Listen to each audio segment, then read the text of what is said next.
Salut à toi et bienvenue sur la chaîne de Région et Terroir.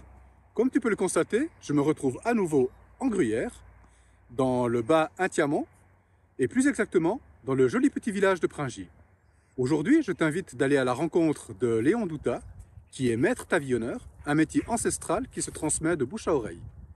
Alors si tu as envie de découvrir le bel univers d'un tavillonneur, savoir comment ça se passe, eh bien écoute, le plus simple c'est que tu le suives. C'est parti, on y va? Allez, suis-moi!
Entrez.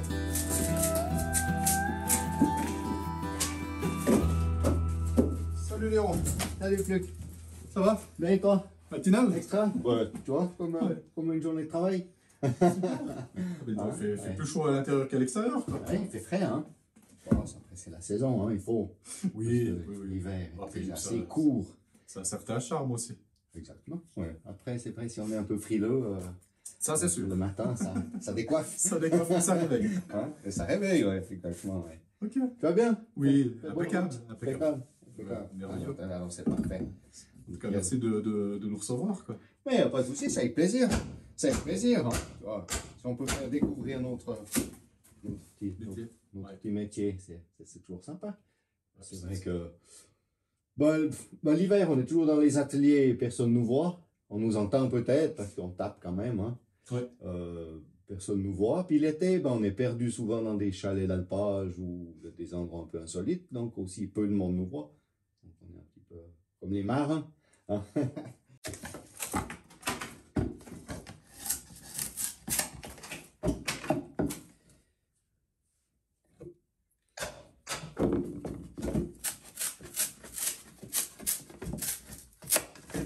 Dis-moi Léon, d'après ce que j'ai pu voir, il me semble qu'il n'y a pas d'apprentissage pour faire tavillonneur. Quel a été ton parcours? Non, il n'y a pas d'apprentissage. On apprend sur le tas, comme on dit, on apprend avec un ancien. Si je prends mon parcours, je viens quand même du métier du bois. J'ai fait un CFC d'ébéniste, j'ai travaillé à peu près 13 ans comme ébéniste. Les dernières années comme machiniste, moi j'aime bien travailler aux machines. Et puis après, j'ai eu ce métier d'ébéniste. Parce qu'aujourd'hui, pour moi, il n'y a plus d'ébénistes aujourd'hui. Il y a des restaurateurs de meubles anciens, mais vivre d'ébénisterie, c'est impossible. Plus personne n'achète des meubles de style ou des choses comme ça.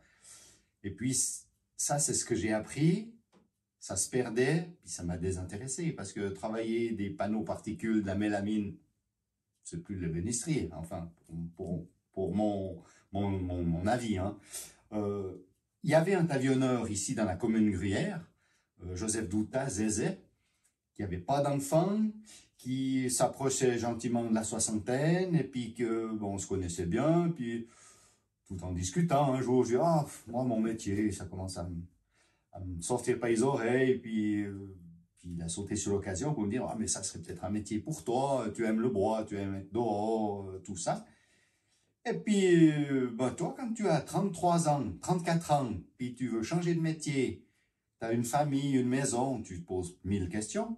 Mais comme j'aime pas regarder derrière, parce qu'avec ce qu'on a fait hier, c'est passé, ça va. Faut regarder ce qu'il y a devant. Tout à fait. Donc j'ai dit, ok, d'accord, je viens d'abord les vendredis, parce que c'est vraiment, tu travailles en ébénisterie, dedans, précis, au 10e, tu viens dehors, que ça plaise à l'œil, le pavillon, il faut que ça plaise à l'œil, donc les millimètres, c'est pas trop grave. Alors j'ai commencé tous les vendredis, ça m'a plu. L'année d'après, j'ai fait pratiquement mes vacances chez lui. Et puis en 2000, j'ai commencé à travailler chez lui. Et puis par contre, ça a été assez vite parce que il est venu malade, il a eu des problèmes de poumons. Donc il m'a appris toutes les choses en peu de temps. Mais que je faisais les choses parce que regarder faire, c'est une chose, mais si tu touches pas à la matière pour faire, c'est pas la même chose. difficile à comprendre, à sentir. C'est un métier où on doit sentir. Alors, j'ai eu cette chance-là. Après, je ne vais pas dire que j'ai ce don, mais j'ai appris rapidement. Et puis, en 2001, il n'a pratiquement pas fait de chantier parce qu'il était trop malade. Donc, il venait regarder, et puis je travaillais avec son ouvrier. Et puis, au mois de décembre 2001, il m'a dit, l'année prochaine, il faut te mettre indépendant parce que moi, je ne peux plus. Ça fait qu'en 2002, je suis venu indépendant, mais j'ai pratiquement fait tous ces chantiers à lui. Comme ça, il pouvait encore venir. C'est comme si j'apprenais encore en étant seul, mais lui à côté. Alors, c'était bien, quoi. C'est un peu passer le flambeau, quoi. Voilà, ouais. Exactement. Puis après, en 2003, encore quelques petits chantiers à lui, puis les miens. Puis après, c'est parti. Et lui, vraiment, sa maladie, ça n'a jamais pris le dessus, quoi. Sa maladie a pris le dessus, je veux dire. Lui, il n'est jamais arrivé à s'en sortir. Et puis, voilà, et après, au bout d'un moment, je ne m'en rappelle plus exactement parce que c'est des dates que je ne garde pas dans la mémoire parce que il m'avance pas mon schmilblick, mais il est décédé il y a quelques années en arrière, mais quand même, il était de 44, donc il est quand même décédé à 78 ou quelque chose comme ça, je sais plus. Donc, voilà un petit peu mon parcours, quoi. Puis maintenant, ça fait 22 ans, 23 ans cette année que je suis indépendant, et puis on a des avantages, des inconvénients, mais voilà, quoi, ça fait partie de la vie comme un ouvrier. Il a aussi des beaux jours dans l'entreprise, comme partout, quoi. Ouais, tout à fait. Bon, je pense qu'après, c'est la passion qui l'emporte surtout, quoi. C'est ça le plus important, d'ailleurs. Je dirais que si tu n'es pas passionné par ce travail, je crois pas que tu peux le faire. C'est un métier lent, long. Tu vois ce que tu fais chaque jour, soit que tu fabriques ou que tu poses, tu vois ce que tu as fait. Mais c'est long, quoi. Donc, souvent, les gens, ils perdent patience. Ouais. Ils perdent patience. Et puis, apprendre aussi la même chose. Moi, j'ai toujours dit, il faut avoir les yeux au bout des doigts pour sentir cette matière. Parce que ce pas des planches, toutes la même épaisseur, toutes rectangulaires, la même chose. Tu les as... Non, chaque taillon a une différence d'épaisseur. Et puis, tu as vite fait des vagues. Et puis, tu dois sentir tout ça, quoi. C'est beaucoup d'observation. Tu dois beaucoup observer pour voir, attention, là, je fais une faute, il faut que je corrige tout ça. Tu as beaucoup de... Ouais, tu dois sentir, quoi. Après, oui, il y a peut-être d'autres mots pour trouver, mais moi, je vois ça comme ça. En tant que pavillonneur, je présume qu'il y a quand même quoi, une période qui est faite pour justement préparer les pavillons, et puis une autre pour la pose. Ou comment ça va? Exactement. Le métier du pavillonneur, en fait, il y en a deux. Il y a le métier pavillonneur, la fabrication, le choix du bois, la fabrication. Oui. Et puis après, une fois que tu as fabriqué, il y a la pose du pavillon. On dit toujours que celui qui fabrique bien, c'est un qui a posé du pavillon. Parce que quand tu as ton pavillon là que tu fabriques, tu as toujours l'impression qu'il est bien fait. Mais il y a toujours des petits détails quand on doit corriger. Le bois, il lâche pas comme une feuille de papier, hein. Il y a toujours des petits aspérités, puis des fois, ces aspérités, il faut les corriger. Si tu n'as jamais posé, tu ne te poses pas pour la question, quand tu fabriques, pourquoi est-ce que je dois enlever ce morceau qui fait une petite bosse ou je peux le laisser? Si tu poses, puis tu as ces petits morceaux qui t'embêtent, tu vois tout de suite, je dis, mais pourquoi il n'a pas enlevé ça? Mais c'est évident qu'il faut l'enlever, tu vois? Alors, celui qui fabrique bien, c'est un qui a posé. Ou soit alors tu es à côté de lui très longtemps et puis tu lui expliques tous les, mais là, au bout d'un moment, voilà. Mais il y a deux métiers dans un. Le métier de taillonneur. La fabrication, en fait, elle commence déjà au choix du bois, c'est-à-dire déjà à la mi-septembre, quand tu vas avec les gardes forestiers choisir les bois.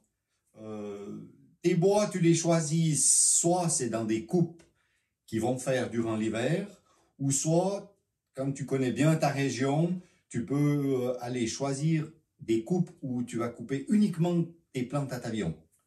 Quand tu connais bien ta région, c'est pratiquement 85% sûr que ton bois va fendre. Mais ce 15% qui reste, c'est une matière naturelle.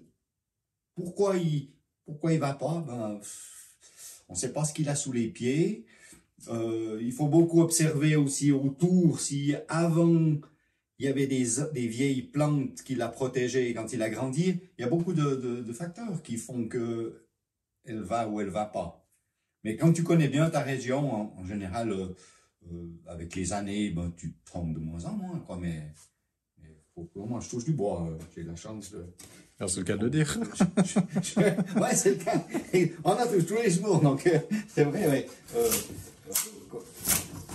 Ouais, c'est... Après, il y a des endroits où c'est vraiment difficile, quoi. 1 sur 3, elle fend pour du taillon. Les autres, elles fendent, mais soit elles vissent un peu. Bon, visser, quand on les choisit sur pied, on voit. Mais golater, ou friser, ou... c'est que le bois, où on tape la hache, il est droit automatiquement, mais quand il descend sur la longueur des 42 cm du taillon, il fait comme un peigne, quoi. Il fait vraiment des vagues, et puis ça, ça va pas pour fabriquer. Et ça, j'ai encore pas compris quel phénomène fait ce bois. Je pense que c'est le terrain qui fait, ou la génétique du bois, de cette plante-là, parce que toutes les plantes n'ont pas le même géniteur, donc ouais, après, il faudrait peut-être scientifiquement, il y a peut-être une solution à chercher, mais s'il faut chaque fois un scientifique avec toi, ça ne va pas aller. C'est sûr. Il y a plusieurs sortes de bois pour les tablions ou c'est vraiment spécifique à la région? En général, on prend le bois qu'il y a dans la région. Dans notre région, c'est-à-dire, moi je dis toujours le sud du canton de Fribourg, mais on englobe le pays d'en haut, le Béarn, tu vois, c'est tous fond du canton de Fribourg. C'est principalement l'épicéa, sapin rouge. Mais les plus vieux taillons découverts, c'est quand même du sapin, le wan, sapin blanc. Parce que des sapins blancs en plaine, il y en a beaucoup. Aujourd'hui, on veut plus de sapin blanc parce qu'on ne sait pas le travailler. Et on lui a donné tous les défauts de la terre qu'il n'a pas. Je suis un amoureux du sapin, c'est pour ça que je le dis. C'est un beau bois, hein, il sert à beaucoup de choses, mais aujourd'hui, ouais, on préfère payer pour des charpentes peintes en bleu, on préfère acheter de l'épicéa de première qualité sans défaut, puis le peindre en bleu, que d'acheter des sapins qui coûtent meilleur marché, qui sont tout aussi bons. Et voilà, on a trop d'argent, donc il faut bien le dépenser à la place. Non, je rigole.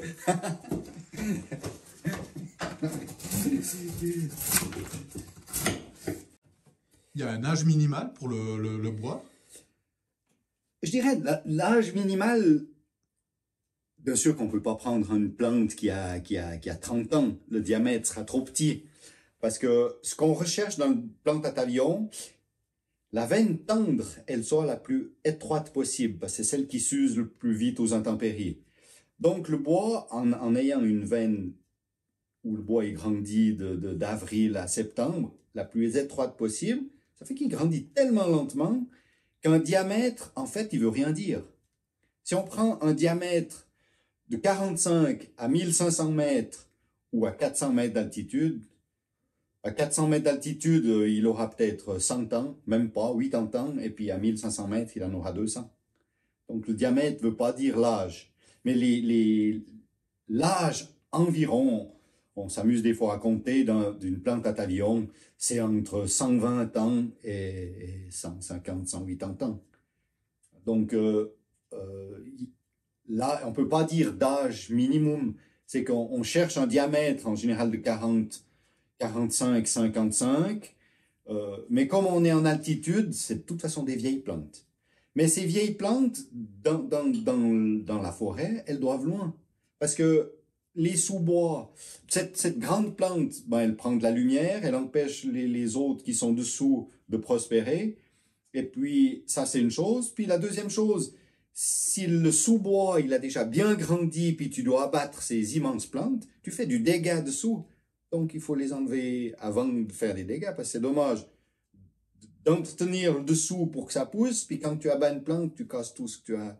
Donc, tu comprends ce que Tout à fait, l'explication, mais on peut pas dire qu'il y a d'âge minimum. L'âge minimum, non, on peut pas dire comme ça. On prend des plantes qui ont 120 ans et plus, quoi.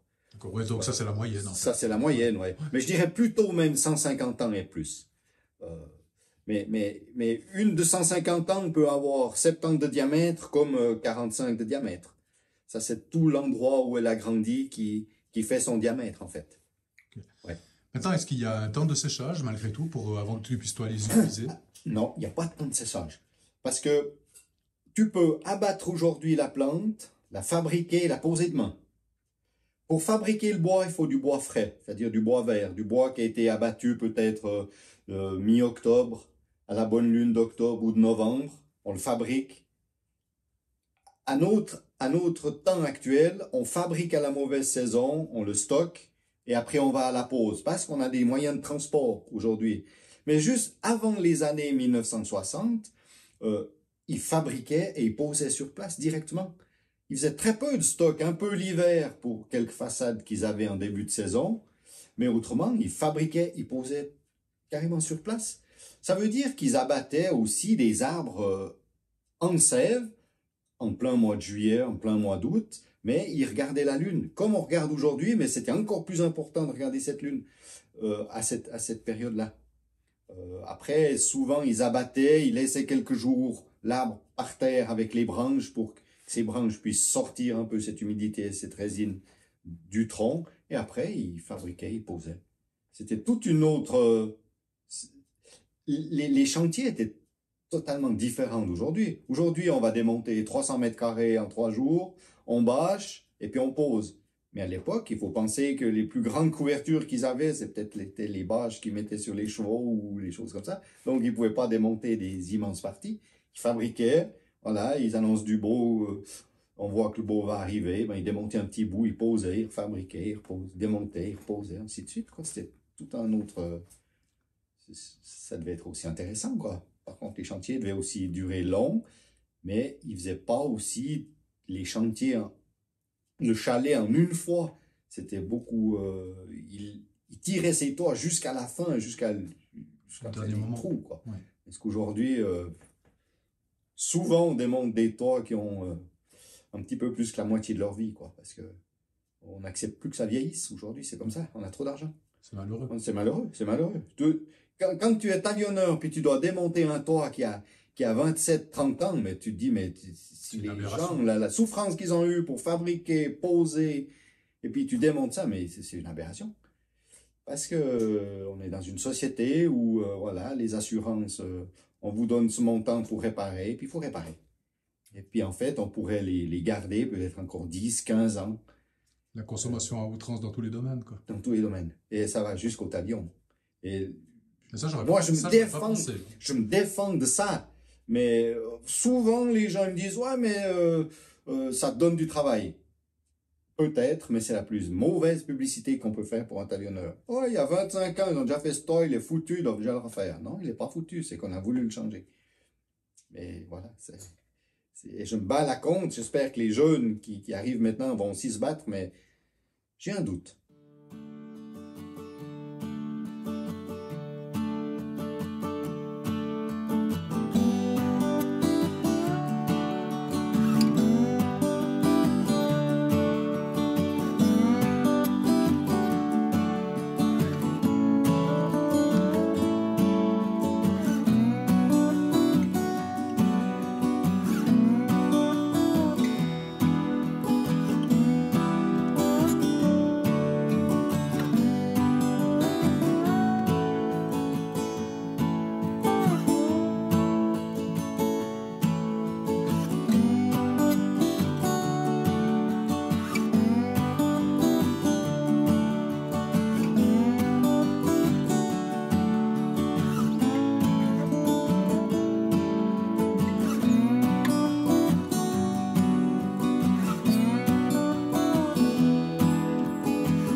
Donc il y a une différence au niveau de la résistance du toit en pavillon par rapport à ceux qui sont en tuiles ou autres.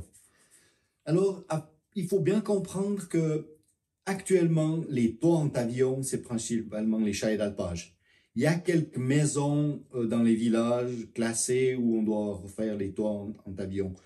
Donc, les comparer, c'est peut-être un peu difficile, mais une garantie de tuiles, c'est 40 ans. Un toit en pavillon, on dit que c'est une quarantaine d'années. Donc, c'est la même chose pour moi. La seule différence, c'est que le pavillon, c'est de l'artisanat où on doit fabriquer cette tuile en bois. Et la tuile, on achète la tuile déjà faite. Donc, on ne peut pas comparer ces deux choses.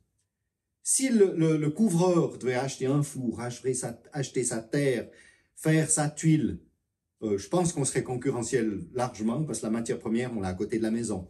Lui, il doit faire venir sa terre et puis tout, ainsi de suite. Mais on compare toujours les choses qui ne sont pas comparables. Donc, pour la même durée, que ce soit un toit en tuile ou en pavillon, pour moi, il n'y a pas de différence. Après, le pavillon, c'est une matière fragile dans le sens que, avec les années, il est très sensible à la grêle et on a de plus en plus de grêle quand même maintenant dû au changement climatique ou à la météo qui est un peu différente. Mais autrement, j'aurais pas peur de faire mon toit de ma maison en pavillon, mais les assurances du feu, ils veulent pas dans les villages. Et pourtant, c'est étonnant que je vais beaucoup dans le Tyrol autrichien, italien, il y a des villages, ils sont entièrement couverts en bois. Il y a des choses que, voilà, c'est la Suisse. On a des règlements spéciaux. Maintenant, est-ce que les communes, par exemple, elles favorisent aussi les nouvelles constructions avec ce mode de fabrication ou... Les communes favorisent, je dirais non. Il y a un petit regain d'écologie, en parenthèse, où dans certaines communes, ils veulent garder ce patrimoine en pavillon. Mais il faut toujours se battre. Parce que c'est pas obligatoire d'avoir un chalet d'alpage qui est en pavillon, puis le faire en une autre couverture. Sauf que tu dois demander l'autorisation de changer. Après, peut-être qu'ils acceptent pas ou ils acceptent. Certains bâtiments qui sont classés, ok, ça je peux comprendre qu'on doit garder cette couverture en bois. Mais garder tous nos chalets d'alpage ou nos granges en montagne en pavillon, personnellement, je suis pas pour non plus parce que j'ai pas la raison, mais il y a des endroits, des chalets où j'ai eu un cas, c'est un chalet d'avalanche, ils ont voulu le faire en pavillon, l'avalanche passe par-dessus, quand la neige fond, ben, il reste de la terre sur ces toits, ça c'est pas bon pour les toits en pavillon. Donc j'avais proposé de laisser la sous-couverture en pavillon, mais de mettre un toit en tuile, en tôle dessus, pour justement plus avoir ce problème de terre sur le toit qui pourrit le pavillon. On m'a regardé avec des yeux grands comme ça, un pavillonneur qui dit il faut mettre de la tôle. Je n'ai pas dit qu'il fallait mettre de la tôle. Regardez, le chalet, il est spécial, c'est un chalet avalanche, faible pente, l'avalanche passe par-dessus, c'est un cas spécial. Donc, soyons justes avec employons les bons matériaux au bon endroit. Pour en revenir à la tuile en altitude, elle a de la peine à résister à cause des charges de neige et puis les bâtiments, ils bougent. Donc, il y aurait beaucoup de tuiles qui se casseraient facilement à cause de ça. Qui se fendraient. Donc, au bout d'un moment, la durée de vie, ben, elle diminue aussi. Si chaque année, tu as 20, 30, 40 tuiles qui sont cassées dues à la glace, la neige et tout ça, donc un toit en bois, il se marie plus avec le mouvement du bâtiment. Hein. Ces toits de chalet sont très souples. Hein. Il n'y a pas de fondation dans un chalet d'alpage. Hein. C'est carrément posé sur la terre comme ça. Donc, il est beaucoup plus souple au mouvement qu'une tuile ou qu'une éternite qui a moins de souplesse. Quoi. Ouais. Maintenant, est-ce que ça revient à la mode ou c'est beaucoup plus, je dirais, des rénovations? C'est 99% de rénovation de pavillon. Des bâtiments un bâtiment neuf, donc pas un bâtiment qu'ils ont rasé et reconstruit. C'est un bâtiment où il n'y avait rien, ils ont construit un bâtiment et puis qui hante avion, c'est très rare. Très rare. On fait que de la rénovation. Transformation ou rénovation. Mais c'est maintenant, c'est quoi? C'est autant des toitures que des façades? Euh, Ou les façades, c'est quelque chose de particulier? je dirais les grandes façades, ces grandes ramires de fermes qu'il y avait à l'époque, moi, personnellement, j'en fais de moins en moins. Ça arrive de temps en temps, mais ces grandes ramires, de moins en moins. C'est plus des petits bouts des petites façades, quoi. Des petites façades. Après, ça peut être aussi des époques, hein. Je me souviens quand j'ai commencé dans les années 2000, 2000, ouais, 2020, quoi. C'est vrai que j'ai fait les premiers chantiers, c'était vraiment des grandes façades. Mais après, de moins en moins. Mais non, c'est des planches.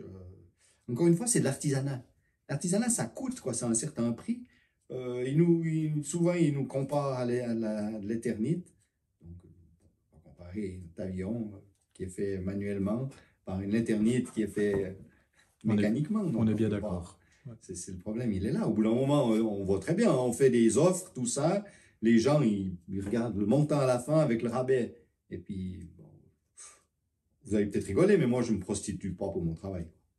Mon travail, il vaut ça. Je sais ce que je fais. Et puis, il vaut ça, quoi. Il y a plusieurs formes de pavillons ou de longueur ou... Alors, le pavillon, que ce soit sur Fribourg, Berne, Vaud, non. Il est rectangulaire, entre 42 et 45 cm. C'est le même. Les largeurs de pavillon, ça, c'est en fonction du diamètre du billon. Donc, qu'il fasse 16 cm ou 10 cm. Ben, quand on est dans les premiers billons, ils sont plus gros, ben, ils sont un peu plus larges. Puis quand on arrive au troisième billon, le diamètre il diminue. Les pavillons sont un petit peu plus étroits. Ça, c'est logique, quoi. Mais la longueur, non, c'est les mêmes. C'est à 3 cm près, c'est les mêmes. Les formes des pavillons. Alors après, dans les formes, on peut avoir des pavillons de décoration. C'est un pavillon normal où on lui en fait une découpe de décoration. Par exemple, comme les soleils ou les grues que l'on voit des fois. Voilà, exactement. Ouais. C'est un pavillon normal, puis on a modifié pour faire la décoration. Ça. Après, il existe, principalement quand on s'ingale à Appenzell, des pavillons ronds.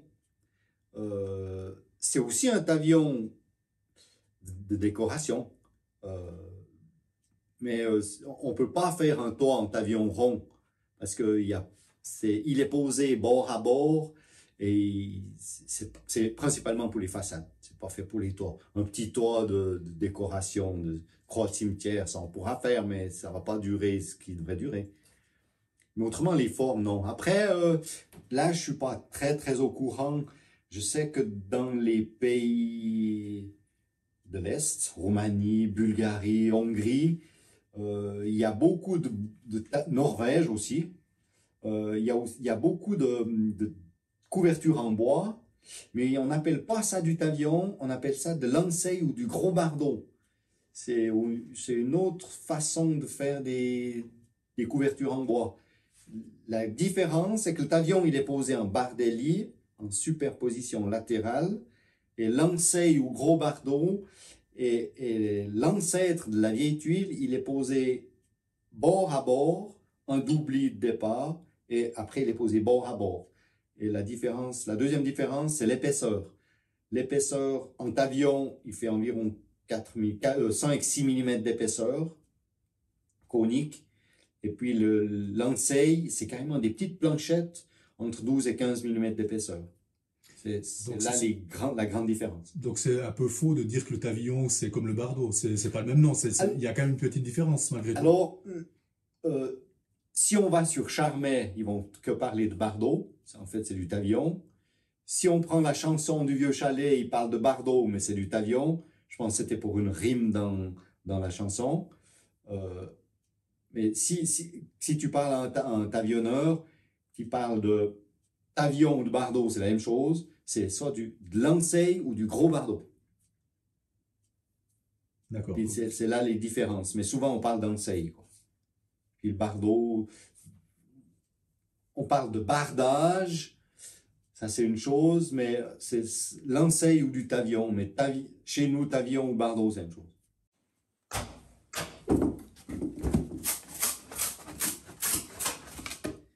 Si un jeune a envie de suivre ta voie, qu'est-ce que tu pourrais lui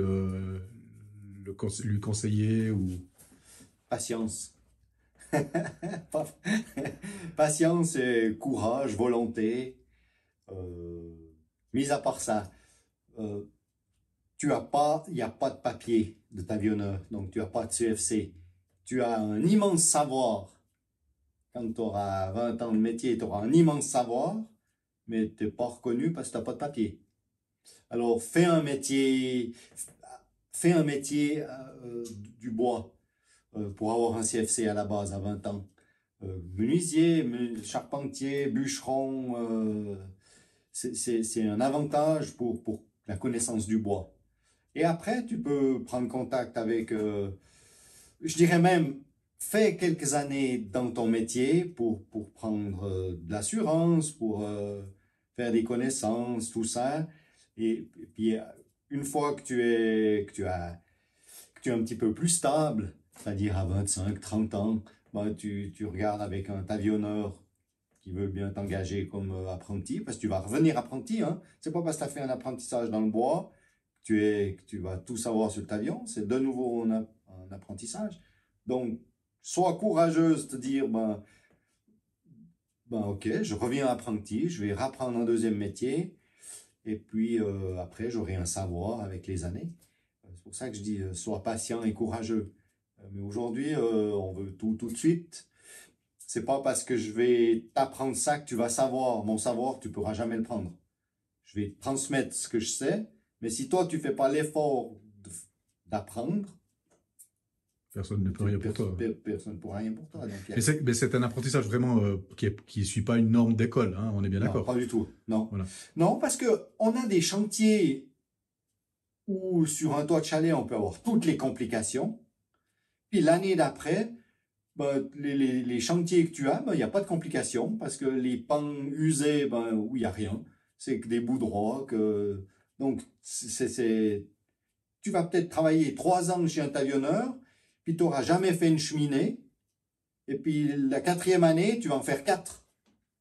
C'est pour ça que tu ne peux pas faire ce métier en 2 ans ou comme ça. Parce que on n'a pas toujours les mêmes choses sur les mêmes temps.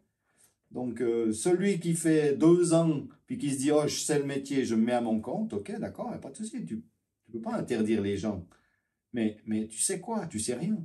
Parce que tu fais un apprentissage de menuisier, tu as fait 4 ans, mais tu sais quoi après 4 ans? Les bases du métier. Il te faut encore 4 à 5 ans pour commencer à maîtriser un peu ton métier. Donc, après 10 ans, tu commences à maîtriser. Après, c'est la confrontation justement à plusieurs choses qui vont te donner l'expérience voulue, quoi. Exactement. En fait, c'est comme tous les métiers. Celui-là, il est encore un peu spécial parce qu'il n'y a pas de bouquin où tu peux écrire, où tu peux lire. Dans la menuiserie, ben, tu lis des bouquins, comment tu peux assembler ces choses-là. Mais là, non. Si tu n'as pas fait, après, il faut un petit peu aussi de volonté pour apprendre. Mais si tu n'as pas fait une chose, c'est difficile de savoir une chose que tu n'as pas fait. Mais ça, est-ce que c'est un métier qui se perd ou il y a quand même maintenant une relance qui se met gentiment derrière? Métier qui se perd, je pense pas que ce métier va se perdre. Il va peut-être diminuer en quantité, en nombre de personnes, mais je crois pas qu'il va se perdre parce qu'on aura toujours des bâtiments à rénover, à transformer. Donc, du moins, je l'espère. Il y a un relan de personnes qui veulent faire ce métier dans le sens qu'on a eu, avec les conditions atmosphériques, beaucoup de grêle, beaucoup de dégâts, beaucoup de travail. Et puis, leurs réflexions, ça c'est, j'engage que mon avis personnel, leurs réflexions ont été, il y a du travail, donc travailler chez un patron qui me paye pas trop, je vais me mettre indépendant puis j'aurai du travail. Ok, ça peut être une solution, mais pensez que c'est un marché de niche, que cette niche, une fois qu'elle sera pleine, tout le monde va vivoter. Et puis, c'est pas le but de ce métier, quoi. Si on peut transmettre ce savoir aux personnes qui travaillent avec toi, puis après qui vont transformer un autre, pour moi, ce serait le top. Mais je crois qu'on a perdu cette vision des choses. C'est que il y a du travail, je fais ce boulot. Si dans 10 ans, il n'y a plus, je ferai autre chose. Ok, d'accord. On doit tous être aussi un petit peu comme ça, mais si on veut sauver ce patrimoine, c'est pas comme ça qu'on doit réfléchir. Ouais, c'est plutôt un passage de flambeau qu'on doit faire et puis que, voilà, où il y a le plaisir de reprendre derrière.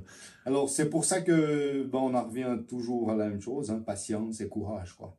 Parce qu'un flambeau, il s'allume pas comme ça, il brûle, mais avant qu'il s'éteint, tu essayes d'en rallumer un autre. Mais c'est... Ouais, c'est... Je sais pas que je suis un petit peu nostalgique, mais je me dis, on veut tout de suite, et puis si ça va pas, on fait autre chose. Mais je trouve dommage, quoi. Parce que être un patron, un ouvrier, et puis savoir que cet ouvrier, quand toi, tu auras 60 ans, fatigué avec le temps, c'est lui qui va continuer ce que tu es en train de faire. Moi, je trouve formidable, mais pour le moment, je n'ai pas trouvé. Je sais pas si... En fait, je cherche plus. Parce que j'ai été déçu et je cherche plus. Donc, si je dois mourir avec mon savoir, je mourrai avec mon savoir. Puis s'il y a quelqu'un qui s'intéresse, il y aura quelqu'un qui s'intéressera, mais je ne cherche pas pour mes convictions à moi.